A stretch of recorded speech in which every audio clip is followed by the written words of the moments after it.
Há muitos anos atrás, existiu um cantor italiano, um tenor, chamado Enrico Caruso, o nome dele. E ele conta que certa vez ele teve uma experiência nos Estados Unidos, onde ele estava dirigindo no norte do estado de Nova York, nos Estados Unidos, e ele teve um problema com seu carro. Ele foi obrigado a parar em um mecânico, interromper a sua viagem, passar no mecânico para arrumar o seu carro. E esse mecânico, na verdade, era uma fazenda. Era uma fazenda, e como o conserto do carro ia demorar um pouco, o mecânico, o dono daquela fazenda, falou para aquele cantor: fique aqui comigo, passe o dia, é uma fazenda, você pode desfrutar a propriedade, ficar um tempo aqui, passar o dia aqui comigo. E aconteceu isso. E passado algum tempo ali da conversa, o fazendeiro, o mecânico, ele perguntou o nome daquele homem. E aquele homem respondeu: meu nome é Caruso. O fazendeiro, então, tomado de emoção, ele saltou da cadeira, apertou a mão daquele cantor e exclamou: eu nunca pensei que um dia um homem como o Senhor estaria aqui na minha casa. Caruso. Enquanto o tenor, aquele cantor, se preparava para agradecer toda aquela admiração daquele homem, o fazendeiro completou: você é o Robinson Caruso, o grande viajante. Na verdade, aquele mecânico tinha confundido. Ele não sabia quem era aquele tenor. Ele tinha confundido com um outro personagem, na verdade fictício, chamado Robinson Caruso, que também os irmãos conhecem como Robinson Crusoe. E aquele cantor, no final dessa experiência, ele percebeu que ninguém é tão famoso e conhecido quanto pensa. Ninguém é tão famoso quanto ele realmente pensa. Na Idade Média, na época da Reforma Protestante, essa mesma realidade aconteceu com pessoas que a Igreja Católica os denominou de santos. Os apóstolos, depois o que nós chamamos de pais da Igreja. Talvez os irmãos já tenham ouvido falar de Santo Agostinho, Santo Ambrósio. Eu nunca tive um contexto assim católico, mas se você já teve, você conhece vários santos. E na Igreja Católica, o que acontece? Esses santos, eles dividem a glória com Deus. Eles são reverenciados. E a glória de Deus é dividida entre esses santos, que são, muitos deles, são realmente homens e mulheres que foram extremamente tementes a Deus.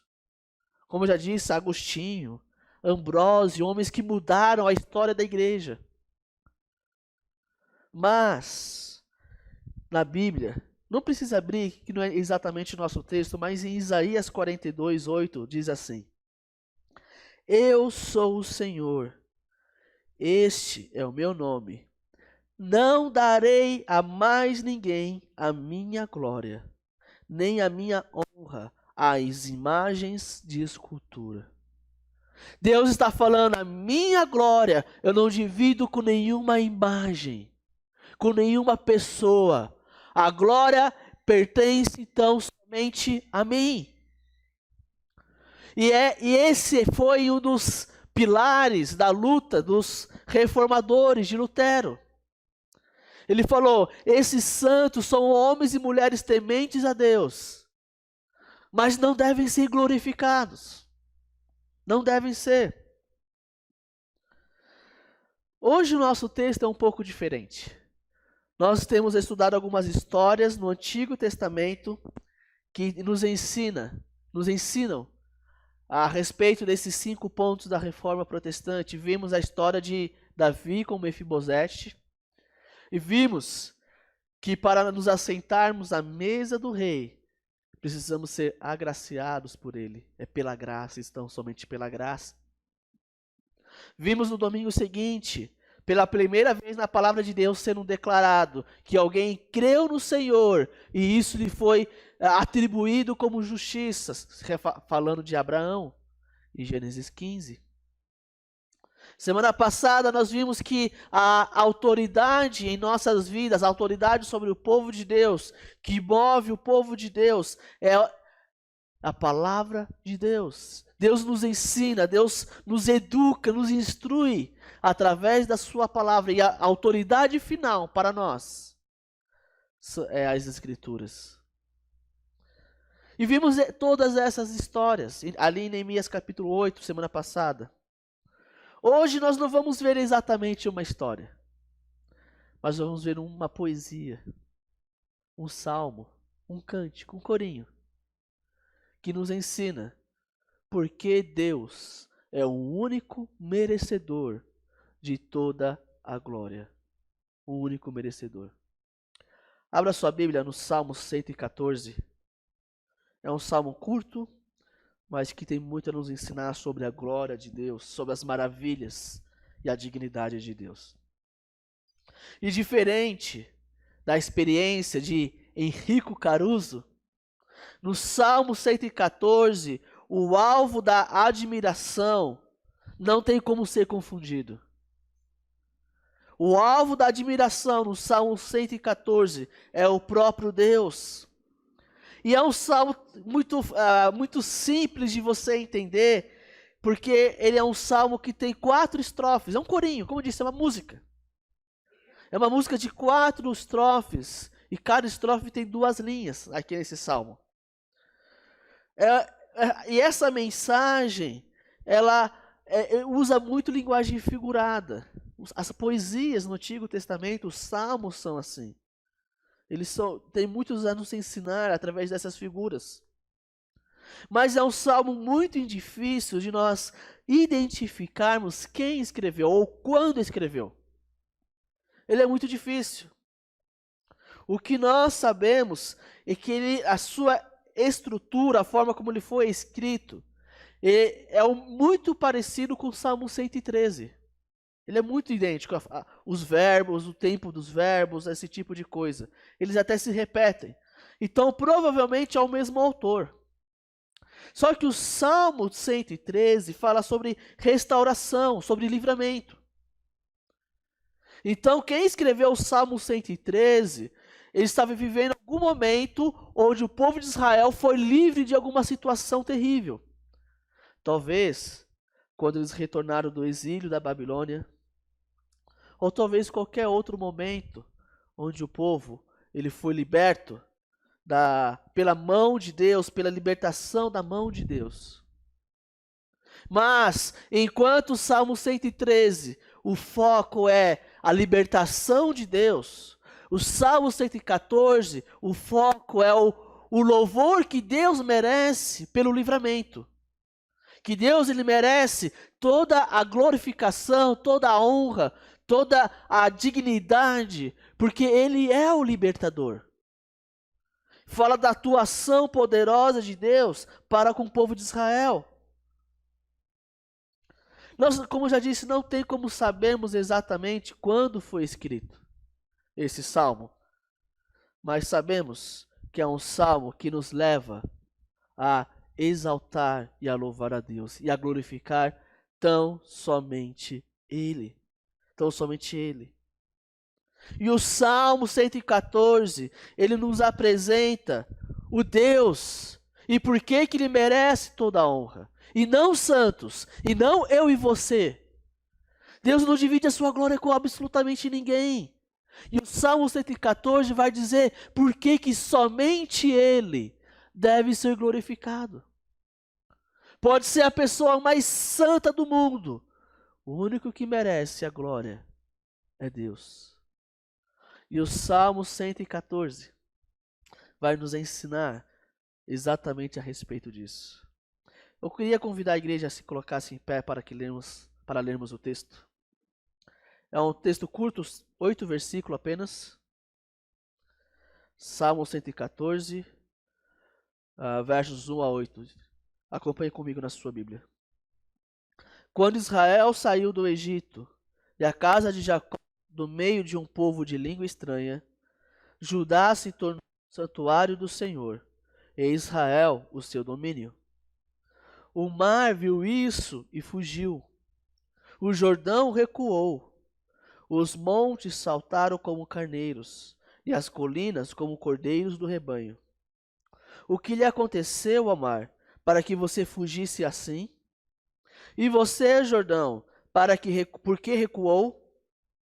Montes, por que estão saltando como carneiros? E vocês, colinas, como cordeiros do rebanho? Trema, ó terra, na presença do Senhor, na presença do Deus de Jacó. Ele transformou a rocha em lençol de água e o rochedo em manancial. Vamos orar mais uma vez. Pai amado, estamos nesse momento diante da Tua palavra e pedimos a Deus que o Senhor nos ensine, nos instrua, nos ilumine com o Teu Santo Espírito para entendermos o que o Senhor quer nos ensinar com esse texto. Revele para nós a Tua vontade e o Teu caráter nesse texto, que nós possamos entender e aprender que só o Senhor merece toda a glória. Obrigado, Pai, porque temos essa liberdade de estarmos meditando na Tua palavra. Esta é a nossa oração, em nome de Cristo Jesus. Amém. Os irmãos podem se assentar. Vamos ver alguns motivos pelos quais somente Deus deve ser adorado e glorificado. E o primeiro lugar, a primeira coisa que o salmista nos diz, é que o nosso Deus, ele apresenta um Deus que se faz presente. Versos 1 e 2 fala a respeito disso. E algumas pessoas usam a palavra imanência. E essa palavra imanência é a qualidade de Deus, que faz Deus ser presente no meio da sua criação. E isso, talvez para você que conhece, talvez cresceu na igreja, isso é muito comum. Deus age, Deus intervém na história humana. Mas na cultura da época, isso era algo totalmente novo. No Oriente Médio existiam vários deuses. E esses deuses eram deuses longes, afastados da humanidade, que viviam as suas vidas e não estavam nem aí para a humanidade. E a humanidade deveria oferecer sacrifícios para que esses deuses mande chuva, mande sol, mande a colheita. Mas são deuses longe, que não estão muito preocupados com a vida humana. E quando o salmista, ele fala nos versos 1 e 2, ele está falando da atuação e da presença de Deus. Que Deus, ele não é um Deus distante, mas que se faz presente na história humana. Que intervém, que age, mesmo que nós não percebamos.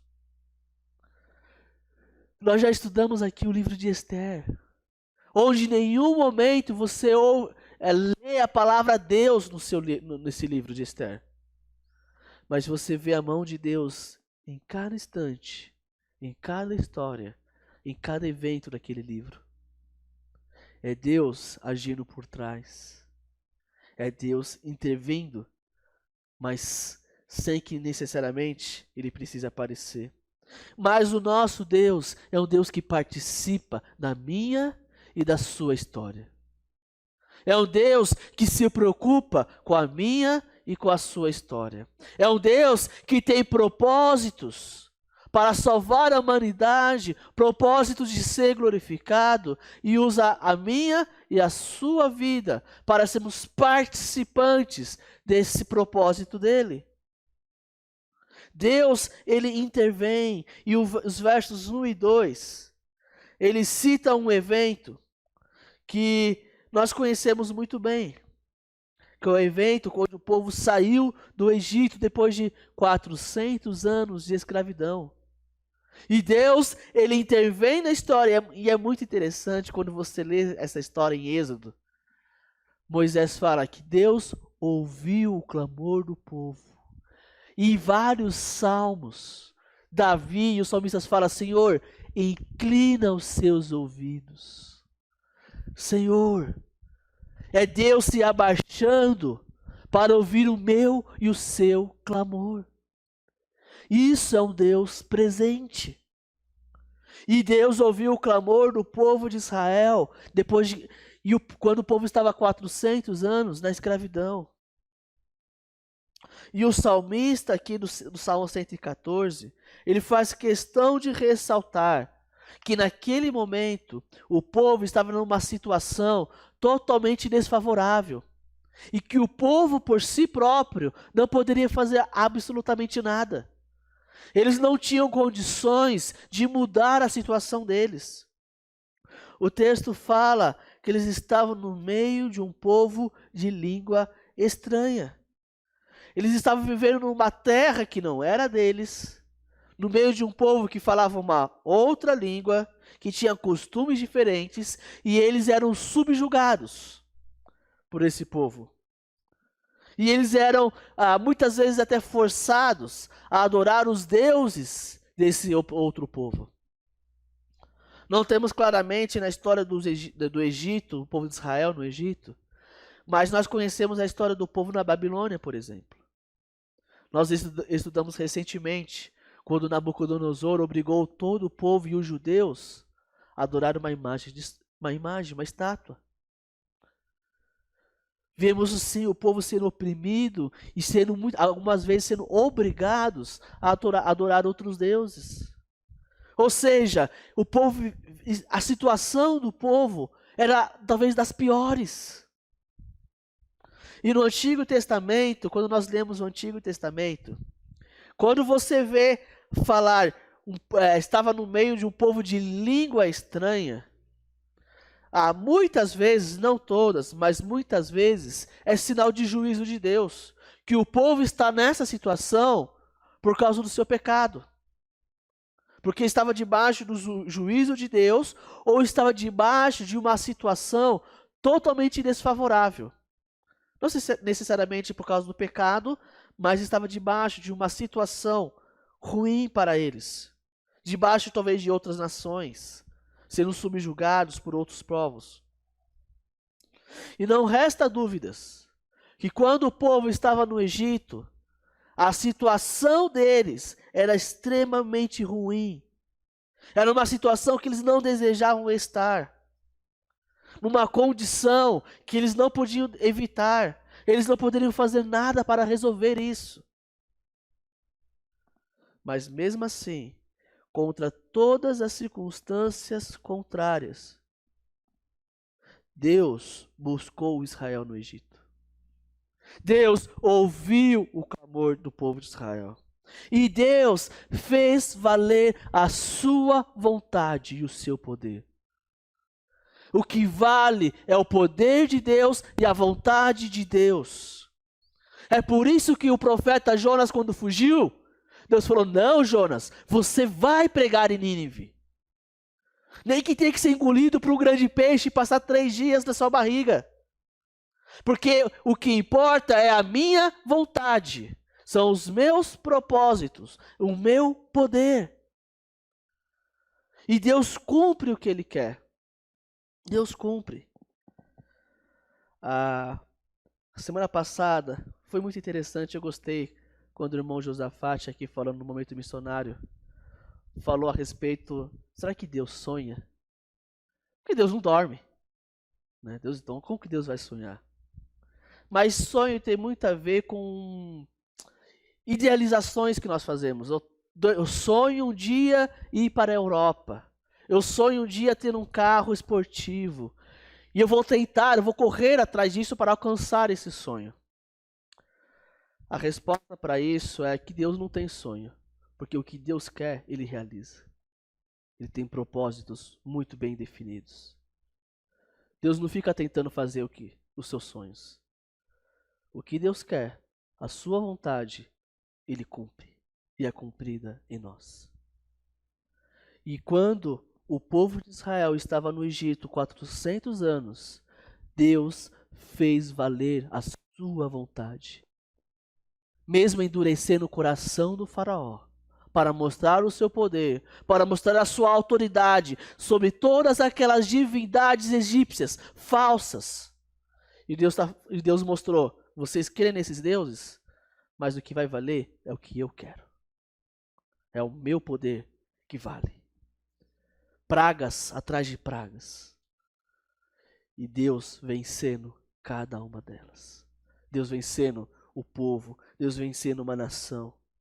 Porque é a sua vontade que vale. E o resultado é que aquele povo ali de Israel no Egito, eles não tinham uma terra. Eles passaram a ter a terra prometida. Porque Deus interferiu na história deles.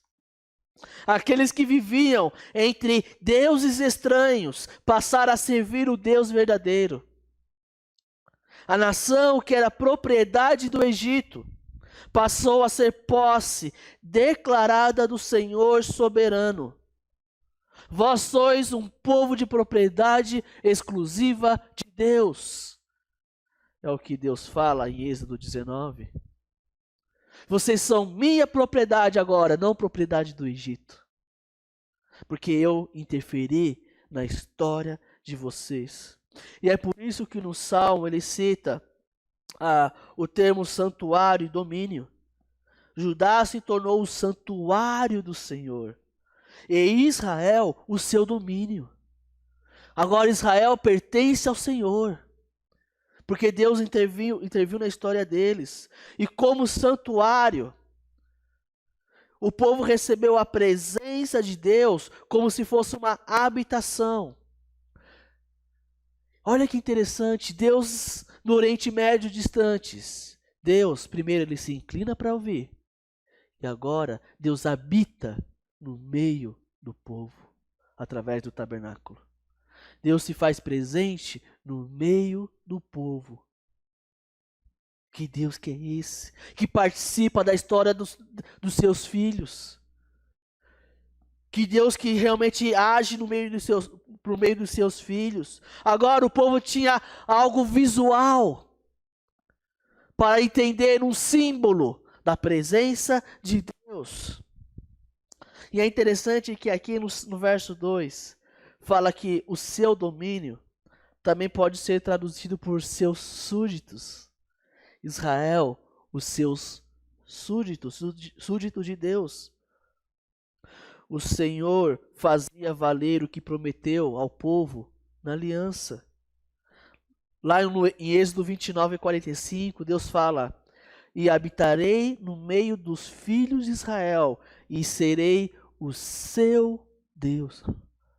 Toda vez que você vê na Bíblia, não exatamente isso, mas mais ou menos assim: eu serei o seu Deus, e vocês serão o meu povo. É sempre Deus fazendo uma aliança com o povo. É sempre. E Deus faz uma aliança. Eu serei o seu Deus. E quando Deus tira o povo do Egito, Deus está cumprindo isso.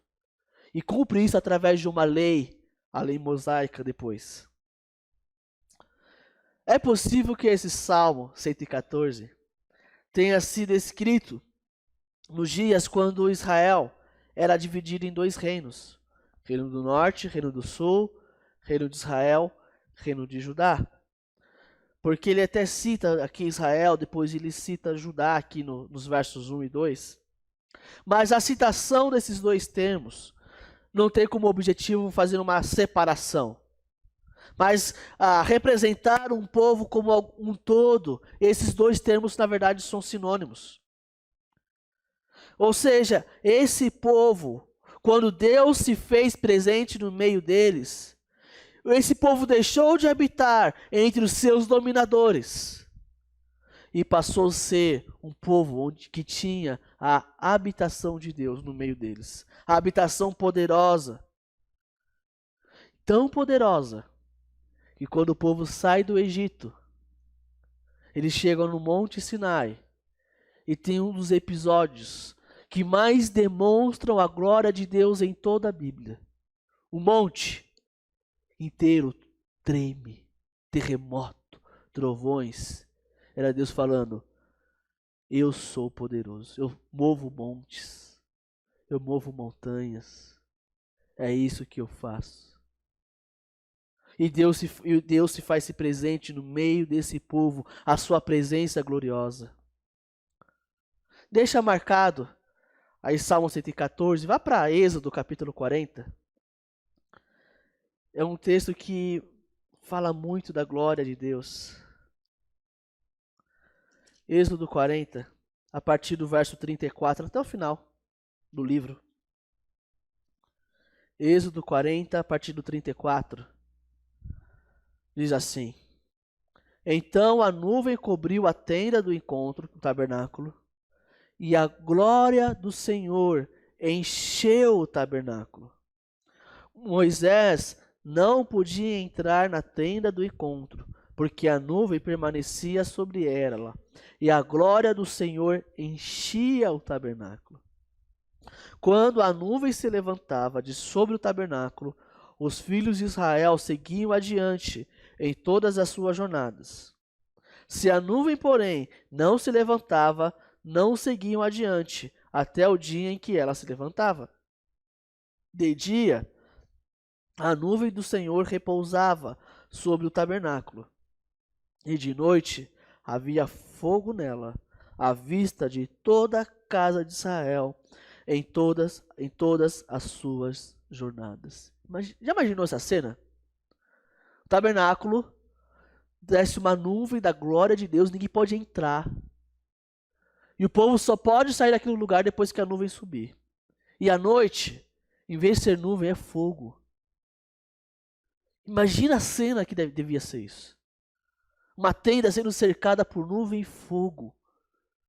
Devia ser algo maravilhoso, mas também algo que traz medo. Era a presença gloriosa de Deus. Não sei se você já se perguntou como é que o povo ficou 40 anos no deserto. Esse texto responde. Eles só poderiam sair e continuar a viagem depois que a glória do Senhor, a nuvem, saísse da tenda do encontro. Enquanto isso não acontecesse, como que eles iam desmontar a tenda? Eles não poderiam entrar lá. E assim eles viajavam nesse ritmo. Mas perceba que o texto fala: a glória do Senhor enchia o tabernáculo. Isso no meio do povo. E o povo via isso. E o que o salmista está nos ensinando, o que Moisés está nos ensinando com esse texto de Êxodo, é que Deus habitava no meio do seu povo. E o povo tinha um pequeno vislumbre do que era a glória de Deus. Um pequeno vislumbre da gloriosa presença de Deus. É isso que Deus fez. Mas voltando para o nosso Salmo, versos 3 a 6. O primeiro motivo que Deus é merecedor de toda a glória é porque Deus, ele habita no meio do seu povo. Ele habita no meio do seu povo. E Deus fez isso através de Jesus. Jesus, quando veio, João fala que Jesus tabernaculou no meio do seu povo. Emanuel, Deus conosco. E Deus habita no meio do seu povo hoje através do seu Santo Espírito, que habita em nós. Que habita em nós. Deus habita entre nós. Através do seu Espírito.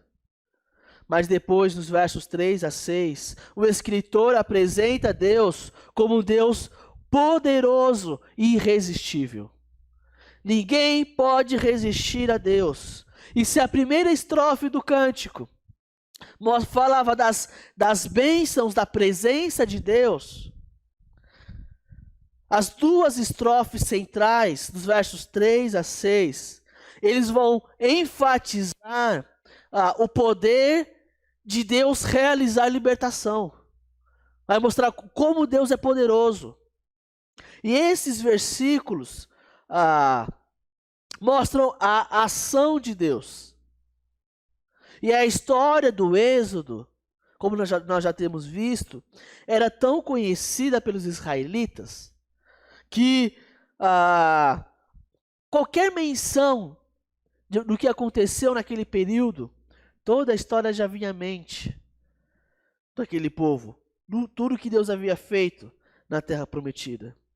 Por isso que bastou uma breve citação no Salmo 114.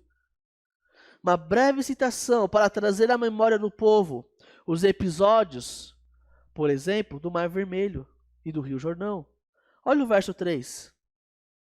O mar viu isso e fugiu. O Jordão recuou. Aqui está falando de quando o Mar Vermelho abriu para que o povo atravessasse. E quando fala do Jordão, foi quando o povo entrou na terra prometida, com Josué. Onde o rio também abriu para que o povo atravessasse. E as menções que são feitas aqui, da abertura do mar, como se as águas fugissem diante do poder do Senhor. E quando fala que o rio Jordão também ficou seco, sem problema nenhum. Sem nenhuma dificuldade. E também no verso 4, faz menção de montes tremendo. Os montes saltaram como carneiros, como eu disse, é quando o povo chegou no Monte Sinai. E as colinas como cordeiros do rebanho. E a menção aqui, talvez, dessa segunda parte do verso 4, não é tão óbvia quanto a questão das águas, mas como já disse, foi quando Deus mostrou a sua glória ali no Monte Sinai, quando o povo chegou ali, naquele lugar. O que o texto não quer nos dizer é que não há dúvidas de que Deus atuou poderosamente para libertar o seu povo, para abençoar o seu povo. E esse poder de Deus foi tão arrebatador que o salmista praticamente repete o que disse, porém na forma de interrogações. Ou seja, os versos 5 e 6 é a mesma coisa que os versos 3 e 4. A diferença é que agora ele faz em forma de pergunta. Ele fala: o que lhe aconteceu ao mar, para que você fugisse assim? E você, Jordão, por que recuou? Montes, por que vocês estão saltando como carneiros? E vocês, colinas, como cordeiros do rebanho? O salmista ele repete a mesma coisa, só que em forma de pergunta, onde, na verdade, a resposta é óbvia.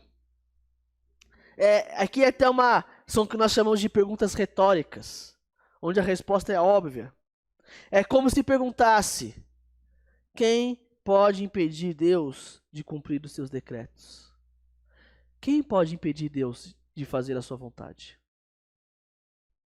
Quem pode segurar Deus? Não, Deus, não faz isso.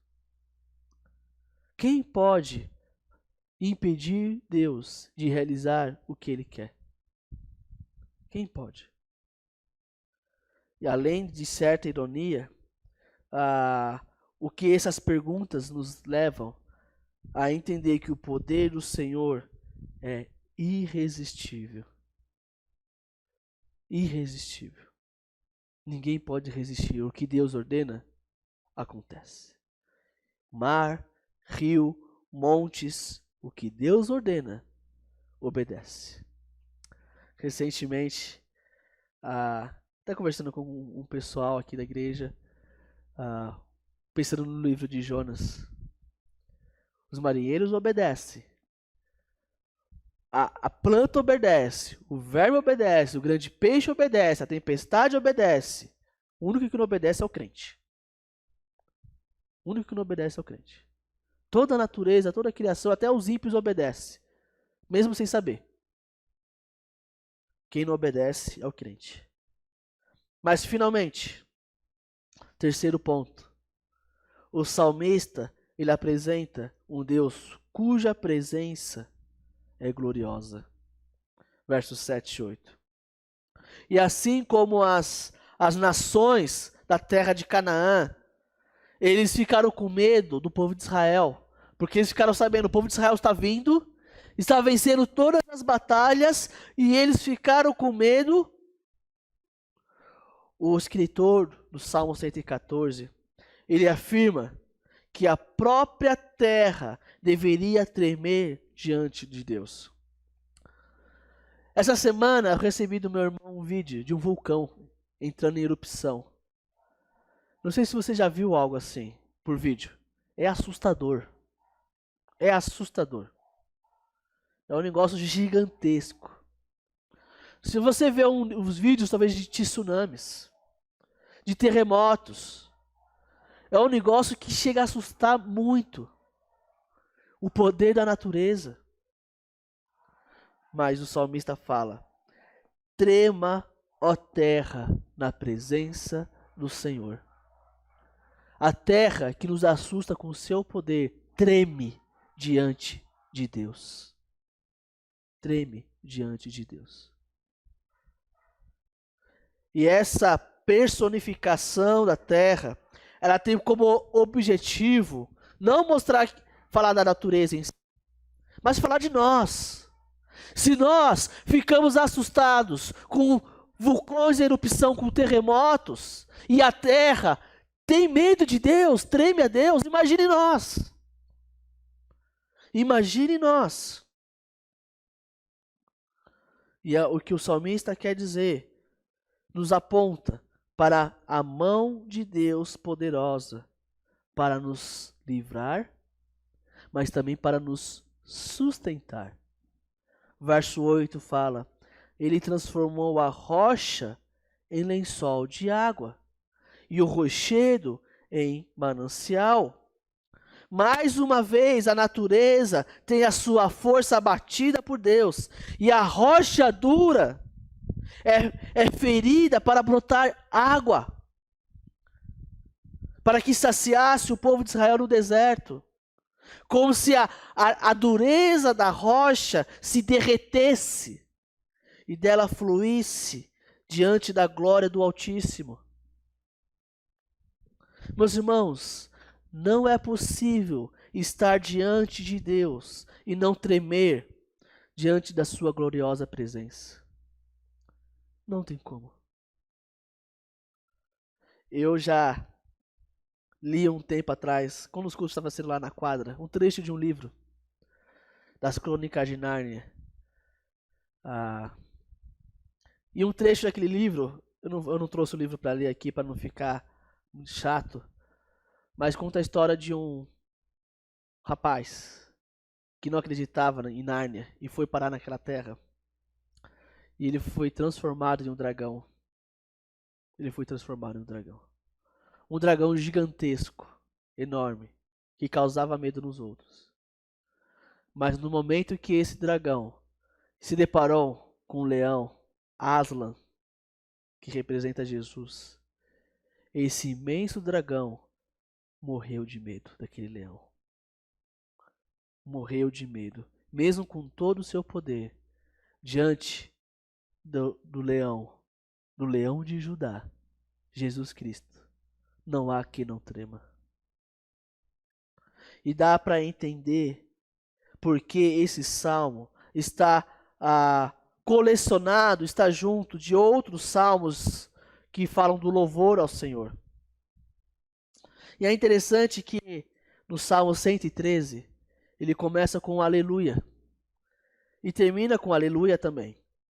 Só que é interessante que existe uma versão da Bíblia, existem versões NVI, NVT, esse monte de versões de Bíblia.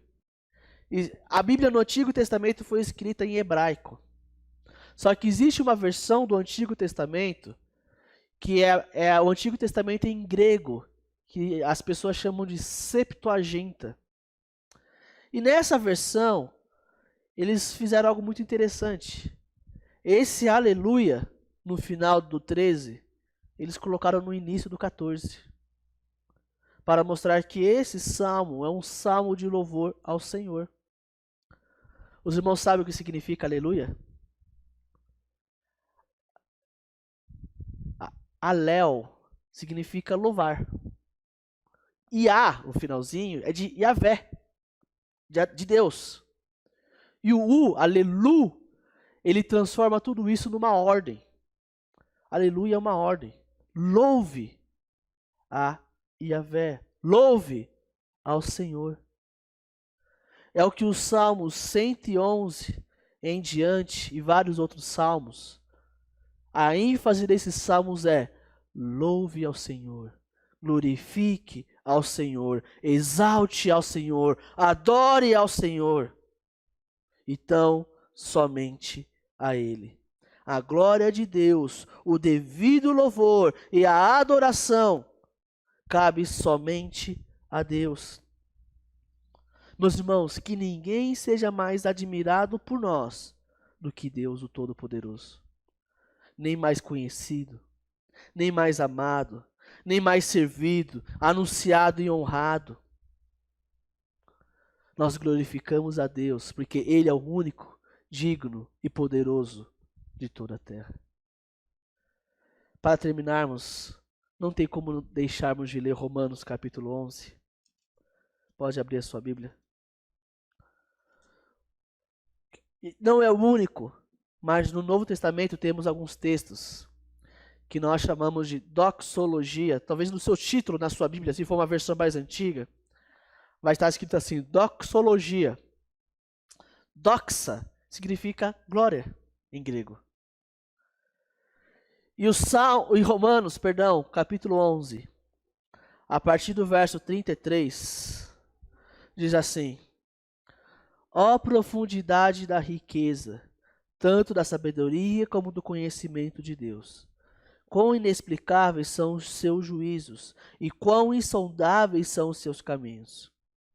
Pois quem conheceu a mente do Senhor? Ou quem foi o seu conselheiro? Ou quem primeiro deu alguma coisa a Deus, para que isso lhe seja restituído? Porque dele, por meio dele e para ele são todas as coisas. A ele seja glória para sempre. Amém. Então somente a ele. E nós podemos glorificar a Deus por causa de Jesus Cristo. Porque nós temos acesso à presença de Deus. Nós temos a presença de Deus, como Hebreus 10 fala, porque Jesus abriu o caminho. Porque Ele é o caminho, a verdade e a luz. Nós temos acesso à presença de Deus. Nós temos acesso à presença poderosa de Deus. Que embora, sim, tremamos diante dEle, nós queremos cada vez mais da sua presença bondosa e graciosa e misericordiosa sobre as nossas vidas. Somente a glória deve ser dada a Deus. Só lhe deu glória. Glória somente a Deus e não a santo nenhum, e não a pessoa nenhuma. Deus não divide a sua glória com ninguém. Vamos orar. Pai amado, estamos gratos ao Senhor, porque nós temos acesso à tua glória. Nós temos a tua presença gloriosa no meio de nós, no teu povo, através do teu Santo Espírito. Obrigado, Pai, por nos lembrar essa manhã que o Senhor é que merece toda honra, todo merecimento, toda dignidade, pelo que o Senhor é e pelo que o Senhor fez e continua fazendo e fará. O Senhor merece toda a glória porque o Senhor enviou seu Filho Jesus Cristo, que abriu mão da sua glória para se encarnar como homem e conquistar para nós o direito de estarmos na tua presença gloriosa. Obrigado, Deus, por nos lembrar disso essa manhã. Que a nossa vida demonstre glória e aponte, a nossa vida seja uma vida que aponte tão somente para ti e mais ninguém. Esta é a nossa oração em nome de Cristo Jesus. Amém.